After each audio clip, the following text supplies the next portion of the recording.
There's a moment that comes after clarity, not relief, not celebration, but wait.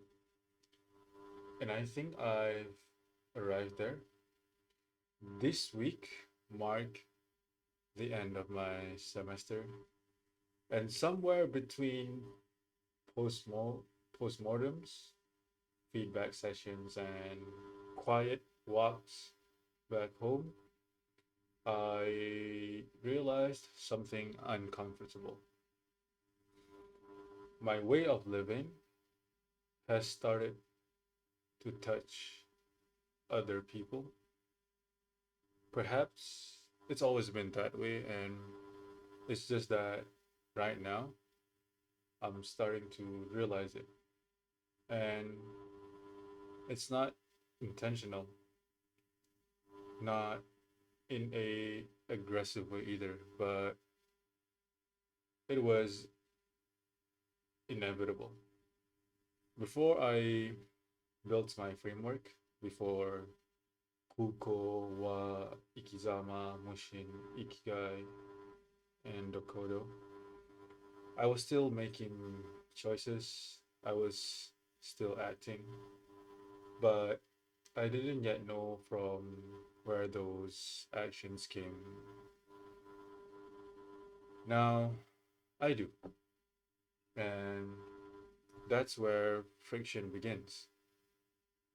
During a postmortem session for an event we ran weeks ago for my assignment, people spoke openly. Some of them were frustrated, some were overwhelmed, and some even get emotional. And as I listened, I noticed something really strange. The way I operate, the way my classmates operate, and the way the student council operates. They're not wrong, but they are different. Different orientations, to be precise. Different internal compasses, and that's when things started clicking for me. Everyone has an ikizama, even if they've never named it. Everyone lives by a frame, even if it's unconscious. And when two frames don't align, the tension isn't personal, it's structural. And here's the hard part that I discovered. When you begin living from a stabilized internal framework, your presence changes, your questions change, your silence changes, your standards become visible even when unspoken. And for people who are still surviving through emotional equilibrium, that visibility can feel like pressure, not because you're judging them, but because your existence forces reflection. And reflection is uncomfortable when it's uninvited. So the real question isn't how do I stop causing friction? The real question is how do I translate my way of being without betraying it? That's why integration doesn't mean shrinking, it means restraint. Not everyone needs full access to your intensity, and not every space deserves your deepest blade. Sometimes leadership isn't about sharpening yourself further, but about dulling your edge just enough so others can stand near you without bleeding.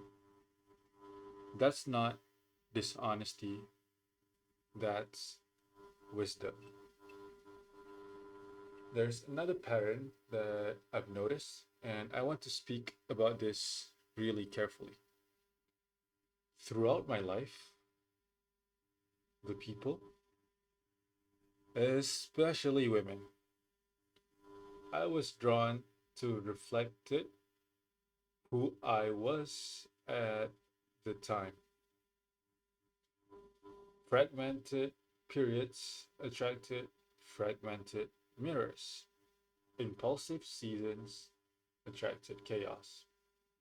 That wasn't punishment, that was feedback.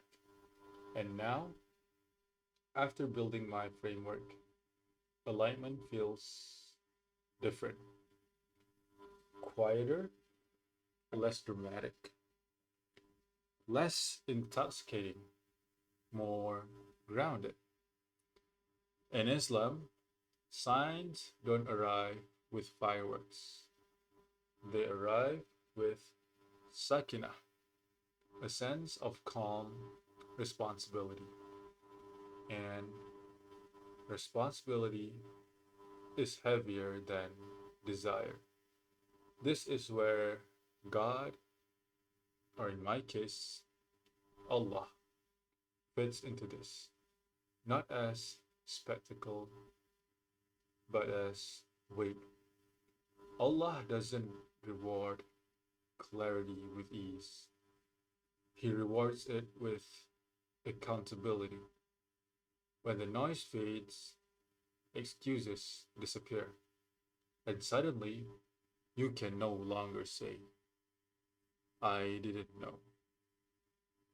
So here I am, living my ikizama, walking through practicing motion, dwelling in kuko, not to be admired, not to be understood, but to move through this world without breaking myself or others.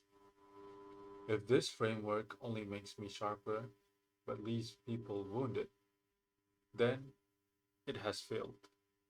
But if it teaches me when to hold back, when to listen, and when to act, then it's real. And this is where philosophy stops feeling beautiful and starts demanding integrity.